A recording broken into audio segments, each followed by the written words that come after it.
శాసనాలను రూపకల్పన చేయడం కోసం రాష్ట్ర స్థాయిలో ఏర్పాటు చేసినటువంటి దానిని మన శాసనసభలో పేర్కొంటారు. అయితే రాష్ట్ర శాసనసభ అనగా విధానసభ, విధాన పరిషత్ మరియు గవర్నర్ను కలిపి మనం శాసనసభగా పేర్కొంటాం. అయితే విధాన పరిషత్తు అన్ని రాష్ట్రాల్లో ఉండాలని ఏమీ లేదు. విధాన పరిషత్తు ఉన్న రాష్ట్రం ఉంటే దాన్ని కలుపుకొని మాత్రమే మనం శాసనసభగా పరిగణిస్తాము. విధాన పరిషత్తు ఉంటే లేదు అంటే రెండే ఉంటాయి. ఒకటి విధానసభ, రెండు విధాన గవర్నర్, వీరిద్దరే ఉంటారు. పరిషత్ అనేటటువంటి ఉంటేనే కలుపుతా ఉంటారు. అయితే పరిషత్ అనేది కంపల్సరీ కాదు, ఇది ఆప్షనల్. అంటే మనకిష్టం ఉంటే ఏర్పాటు చేయవచ్చు, ఇష్టం లేకపోతే రద్దు చేసుకోవచ్చు. విధానసభ మాత్రం తప్పనిసరిగా ఉంటుంది. ఎందుకంటే విధానసభ ఎవరికి ప్రాతినిధ్యం వహిస్తుంది? ప్రజలకు. మనది ప్రజాస్వామ్య దేశం కాబట్టి ప్రజాస్వామ్యంలో ప్రజల చేత ఎన్నుకోబడినటువంటి సభ తప్పనిసరిగా ఉండాలి. కాబట్టి సభ అనేటటువంటిది ప్రతి రాష్ట్రంలో కూడా ప్రజలకు ప్రాతినిధ్యం వహించేటటువంటి విధానసభ తప్పనిసరిగా ఉంటుంది. పరిషత్ విషయంలో మాత్రం ఆప్షన్ అంటే ఆయా రాష్ట్రాల ఇష్టాన్ని బట్టే ఉంటుంది. ఇక గవర్నరు, మనకు గవర్నర్ ఏ సభలో సభ్యుడిగా ఉంటాడు? ఏ సభలో సభ్యుడు? కానీ శాసనసభలో భాగం. ఏ సభలో సభ్యుడు కాదు, శాసనసభలో భాగం. రాష్ట్రపతి ఏ సభలో సభ్యుడు?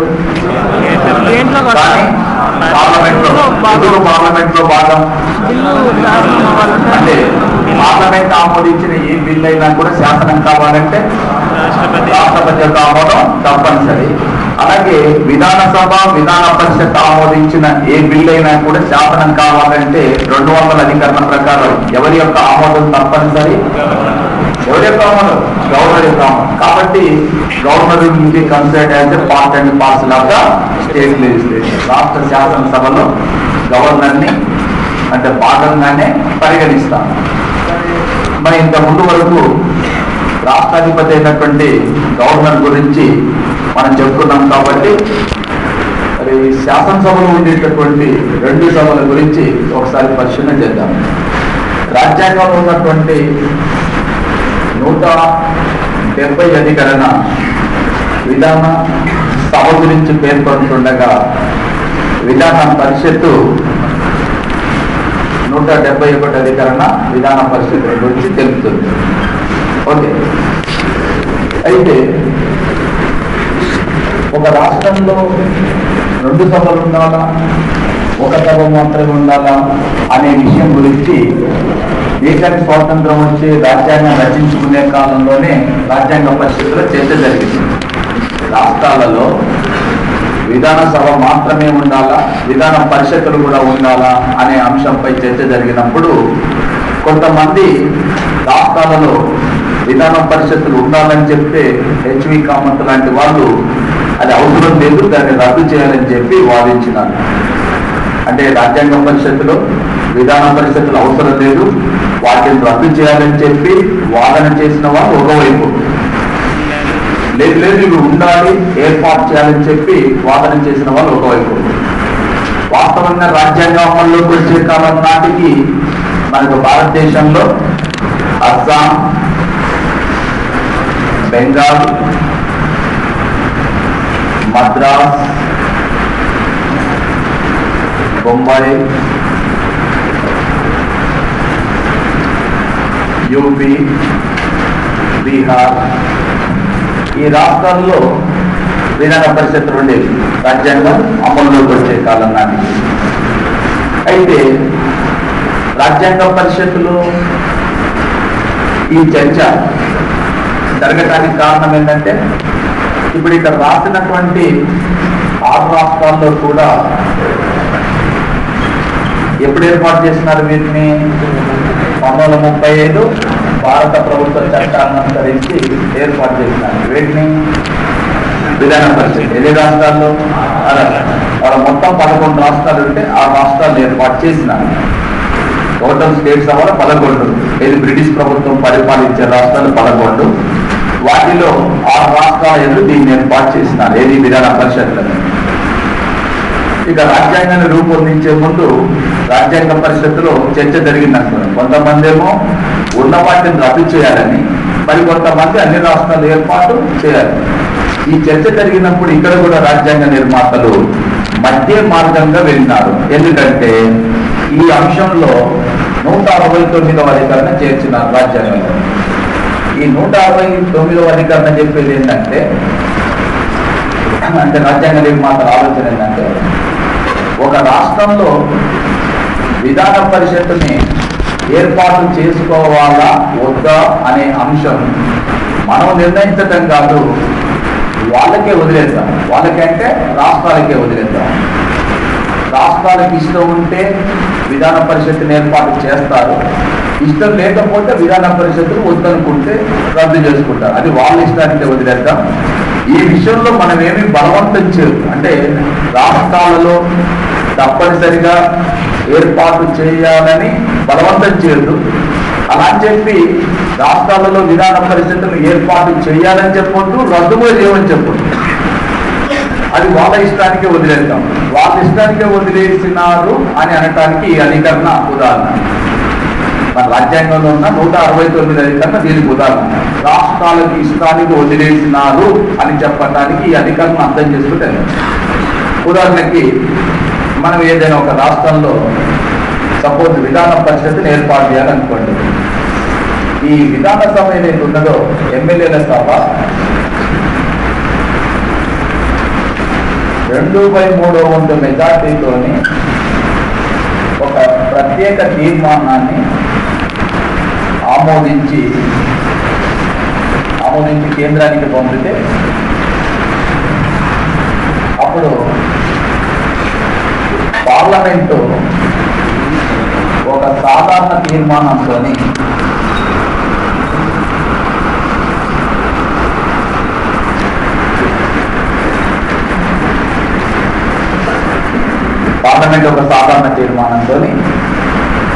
ఏం చేయొచ్చు,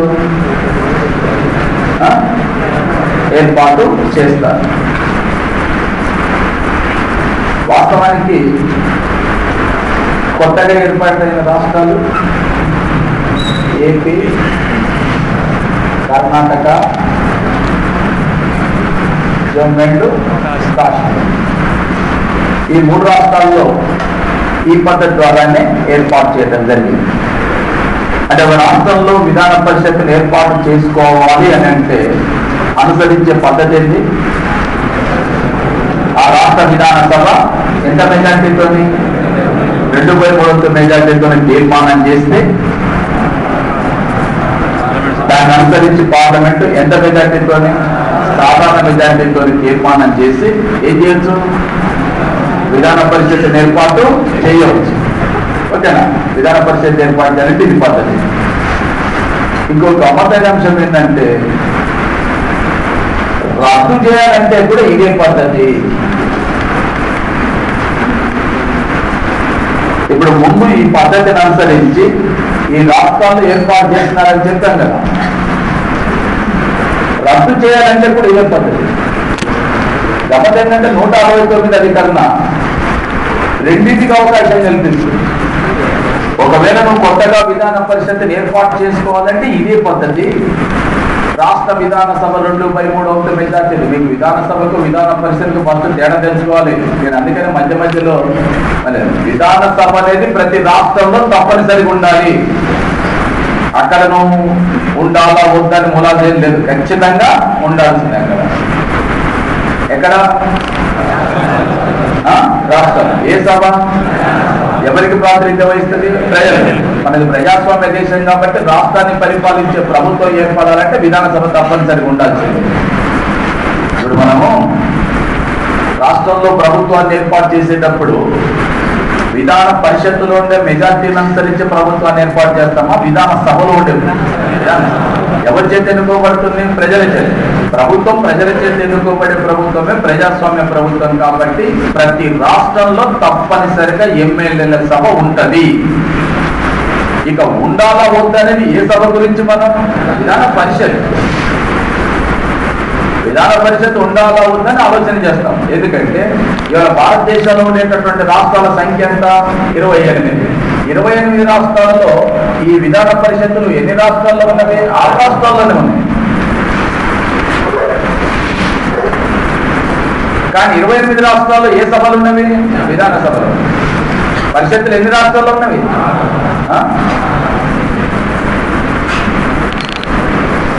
విధాన సభలు తప్పనిసరిగా ఏ రాష్ట్రాల్లో ఉంటవి?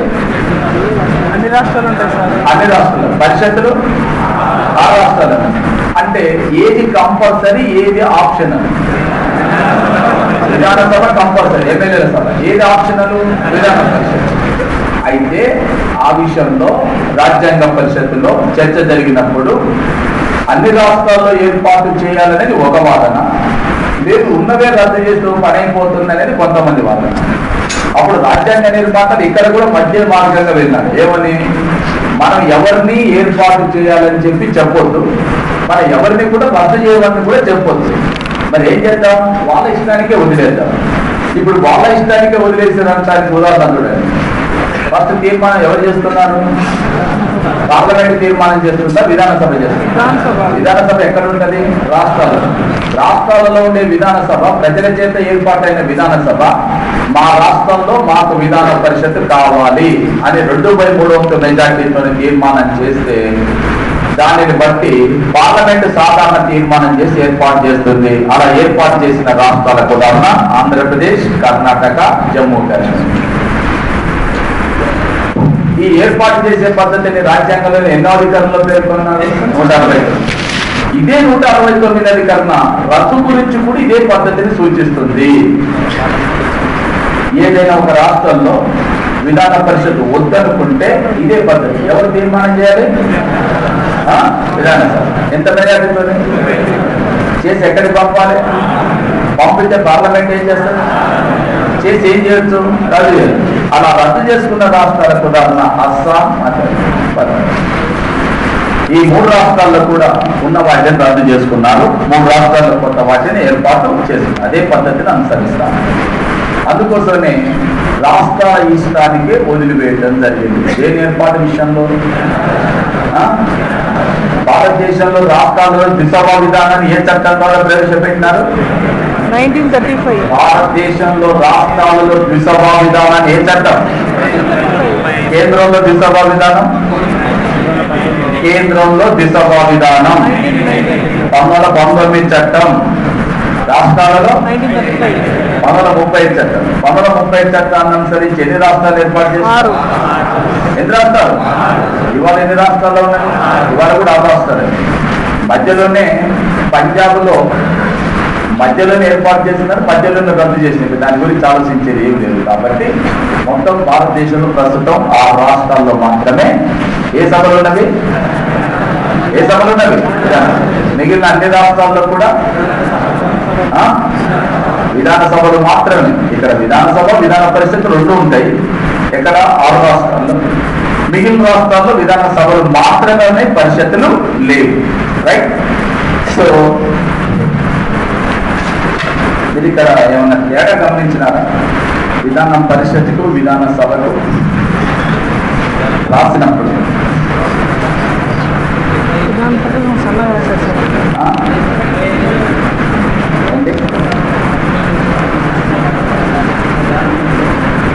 విధాన పరిషత్ చెప్పేటప్పుడు గట్టిగా ఉంది అని చెప్పమా. రాజ్యసభ 76.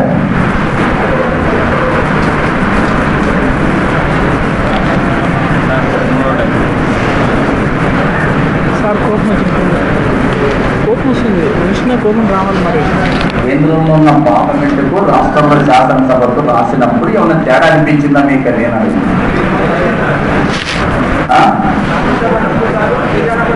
రాజ్యసభలో కాదమ్మా, సభ నిర్మాణం గురించి కానీ చెప్పేది కరెక్ట్గా నేను తప్పంటలేను. కానీ రాసిందంటే ఏమైనా తేడా అనిపించిందని నేను అడిగింది.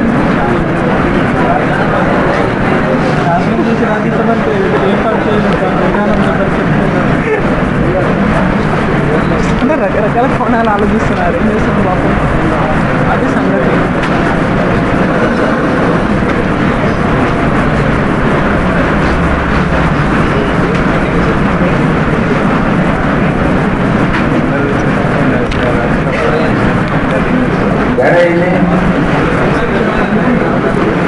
అక్కడ ఎగువ సభగానే ముందుండి దిగువ సభగానే ఉంది. కానీ రాష్ట్రంలో దిగువ సభ ముందు రాసి ఎగువ సభ తర్వాత పేర్కొన్నారు. అంటే ఏ సభకు ప్రాధాన్యత ఉన్నట్టు? విధానసభ. ఎక్కడ? రాష్ట్రం. ఎందుకంటే విధాన పరిషత్తు నీకు ఏ విధంగానైతే కేంద్రంలో రాజ్యసభ ఎగువ సభ, విధాన పరిషత్తు కూడా రాష్ట్రాలు ఎగువ సభ. కానీ రాష్ట్రాలలో ఉండేటటువంటి విధాన పరిషత్ యొక్క ప్రాధాన్యతను బట్టి దానికి ప్రాధాన్యతను తగ్గించి పక్కకు పెట్టేసి ముందు విధానసభ గురించి పేర్కొనడం జరిగింది. ఓకే, ఇకపోతే ఒక రాష్ట్రంలో విధానసభ సభ్యుల సంఖ్య అంటే ఎంత ఉండాలి? ఒక రాష్ట్రంలో విధానసభ సభ్యుల సంఖ్య ఎంత ఉండాలి అంటే దీనికి రాజ్యాంగం పార్లమెంటు గురించి చెప్పేటప్పుడు లోక్సభ సభ్యుల సంఖ్యకు ఏ మార్గదర్శక సూత్రాన్ని అయితే ప్రతిపాదించిందో రాష్ట్రాలలో ఉండేటటువంటి విధానసభకు కూడా అదే మార్గదర్శక సూత్రాన్ని ప్రతిపాదించింది. అక్కడ ఏ మార్గదర్శక సూత్రం ఉందో ఇక్కడ కూడా అదే మార్గదర్శక సూత్రం ఉందన్న. ఏమిటా మార్గదర్శక సూత్రం అంటే 172 అధికరణలో ప్రస్తావించబడింది. ఏమనింది 172 అధికరణలో అంటే దేశంలో జరిగే ఏంటిది ప్రతి 10 సంవత్సరాలకు ఒకసారి జరిగే ఏంటిది జనాభా లెక్కల సేకరణ సంచి దేన్ని ఏర్పాటు చేస్తాము? దేనిని? డీలిమిటేషన్ కమిటీని ఏర్పాటు చేస్తాము. ఈ డీలిమిటేషన్ కమిటీ యొక్క సూచనను అనుసరించి ఎవరు నిర్ణయిస్తారు? పార్లమెంట్ నిర్ణయిస్తుంది.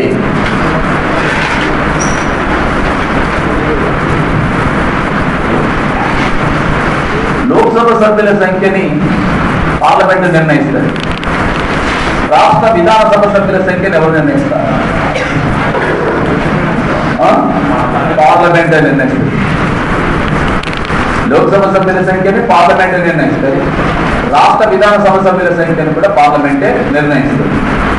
అయితే వాస్తవానికి ఇప్పుడు ఈ సభ్యుల సంఖ్య గరిష్టంగా ఎంత ఉండాలి, కనిష్టంగా ఎంత ఉండాలి? ఒక రాష్ట్ర శాసనసభలో గరిష్ట సభ్యుల సంఖ్య ఎంత ఉండాలి, కనిష్ట సభ్యుల సంఖ్య ఎంత ఉండాలి అనేది రాజ్యాంగంలో ఎక్కడ పేర్కొన్నారు?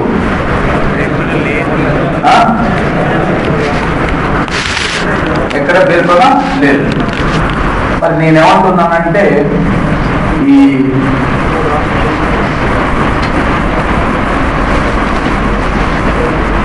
విధానసభకు సంబంధించిన కనిష్ట సభ్యుల సంఖ్య 60, గరిష్ట సంఖ్య 500. నేను చెప్తున్నాను ఉంది అంటున్నాను, లేదు అన్న నేను ఉంది కదా. భారతదేశంలో విధానసభకు సంబంధించిన కనిష్ట సభ్యుల సంఖ్య, గరిష్ట సభ్యుల సంఖ్య అనేది ఉన్నది అంటున్నాను. లేదా చెప్పండి. లేదంటే లేదండి, నేను ఉన్నది అంటున్నాను. బాగుంది సార్. లేదు, ఆవు చేతి వేస్తే దూడ గడ్డి.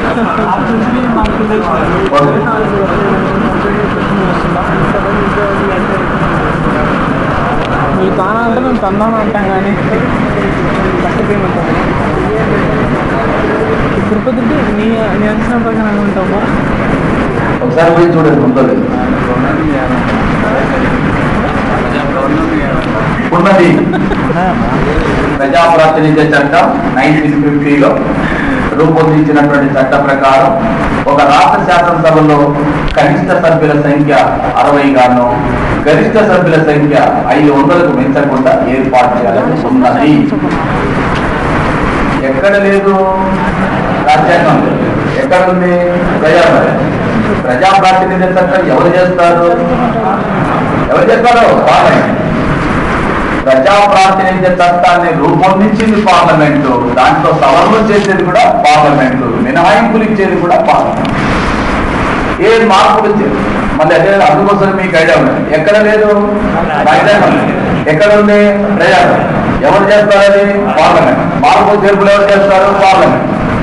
ఎందుకంటే సిక్కిం యొక్క శాసనసభ సభ్యుల సంఖ్య 32, గోవా యొక్క శాసనసభ సభ్యుల సంఖ్య 40, మిజోరాం యొక్క శాసనసభ సభ్యుల సంఖ్య 40. అంటే దాని అర్థం ఏంటిది?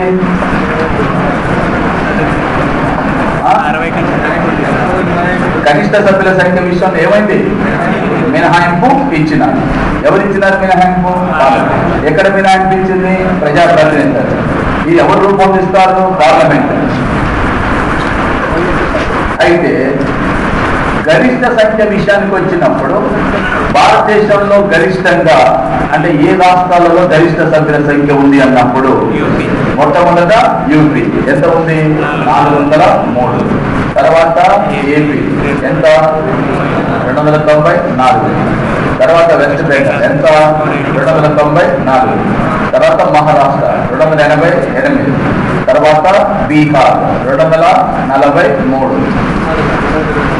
ఇవి వివిధ రాష్ట్రాల్లో గరిష్ట సభ్యుల సంఖ్య. అవి కనిష్ట సంఖ్య. వాస్తవానికి ప్రారంభంలో అన్ని రాష్ట్రాల్లో కూడా 60 ఏర్పాటు చేస్తున్నారు. అన్ని రాష్ట్రాల్లో మీరు త్రిపుర 60, నాగాలాండ్ 60, మణిపూర్ 60, దాదాపుగా ఈశాన్య రాష్ట్రాలన్నింటిలో కూడా 60 ఉంటుంది. ఎక్సెప్ట్ ఈ 2 రాష్ట్రాలు గోవా తప్ప.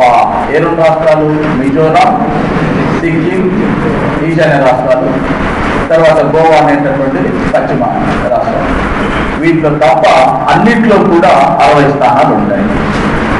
ఇక మిగతావన్నీ కూడా కొత్తగా ఏర్పాటు చేసినటువంటి రాష్ట్రాల్లో కూడా మనకు ఆల్మోస్ట్ జార్ఖండ్ అనుకోండి 82, అలాగే ఉత్తరాంచల్ రాష్ట్రం 70 పైన ఉన్నది, అదేవిధంగా ఛత్తీస్గఢ్ రాష్ట్రంలో 100 పైన ఉన్నది. కాబట్టి ఈ 3 రాష్ట్రాల్లో కొత్త రాష్ట్రాల్లో కూడా 60 కంటే ఎక్కువ ఉంది తప్ప తక్కువ ఎక్కడ కూడా లేదు. ఈ 3 రాష్ట్రాల్లో మాత్రమే తక్కువ సంఖ్య ఉన్నది. ఇది ప్రజా ప్రాతినిధ్య చట్టాన్ని అనుసరించి నిర్ణయించబడింది. సో భారతదేశంలో మొత్తం విధానసభల సంఖ్య ఎంత ఉంది? ఎందుకంటే 28 అనేది తప్పు. 30 ఉంటాయి. ఎన్నుంటాయి? ఎందుకంటే 30. నేను దాన్ని చెప్పడానికి ఒక కారణం. ఒకవేళ భారతదేశంలో అతి తక్కువ విధానసభ సభ్యుల సంఖ్యను కలిగిన విధానసభ ఏది? భారతదేశంలో అతి తక్కువ విధానసభ సభ్యుల సంఖ్య ఎమ్మెల్యేల సంఖ్యను కలిగి ఉన్న విధానసభ ఏది? ఏంటిది? పాండిచ్చేరి. ఎందుకని? 30 మంది మాత్రమే ఉంటారు. పాండిచ్చేరి శాసనసభలో ఉన్న సభ్యుల సంఖ్య 30. ఒకవేళ భారతదేశంలోని ఏ రాష్ట్ర విధానసభ సభలో అతి తక్కువ సభ్యుల సంఖ్య ఉంటుంది అంటే అప్పుడేమొస్తుంది? సిక్కిం. ఏ విధానసభలో సంఖ్య తక్కువ ఉంటుందంటే పాండిచ్చేరి. ఏ రాష్ట్ర విధానసభ అంటే మాత్రం సిక్కిం. ఏ రాష్ట్ర విధానసభలో ఎక్కువగా ఉంటుందంటే యూపీ. ఇవి మనం అంటే ఐడియా ఉంచుకోవటానికి ఉద్దేశించబడినటువంటి అంశాలు. ఓకే. తర్వాత ఈ సంఖ్యను ఎలా నిర్ణయిస్తారని చెప్పినాము? ఎలా నిర్ణయిస్తారు? ఈ నిర్ణయిస్తారు. ప్రస్తుతం ఉన్న శాసనసభ సభ్యుల సంఖ్య ఏ జనాభా లెక్కలను అనుసరించి నిర్ణయించారు? 1971. ఈ 1971 లెక్కలను అనుసరించి నిర్ణయించినారు. 1973లో నిర్ణయించినారు. 31వ రాజ్యాంగ సవరణ ద్వారా నిర్ణయించినారు. 42వ రాజ్యాంగ సవరణ అనుసరించి 2001 వరకు సవరించొద్దన్నారు. 84వ సవరణ అనుసరించి 2026 వరకు సవరించకూడదు. ఈ కథంతా ఐడియా ఉండాలి. ఎందుకు కథ ఐడియా ఉండాలంటున్నానంటే నీకు రాష్ట్రం గురించి అని అడగవచ్చు, కేంద్రం గురించి. ఒకవేళ మనకు రాష్ట్ర అంటే లోక్సభ సభ్యుల సంఖ్యను మార్చకూడదు 2026 వరకు అనేది మనకు ఐడియా ఉంది. వాళ్ళు అడగకుండా ఆంధ్రప్రదేశ్ యొక్క శాసన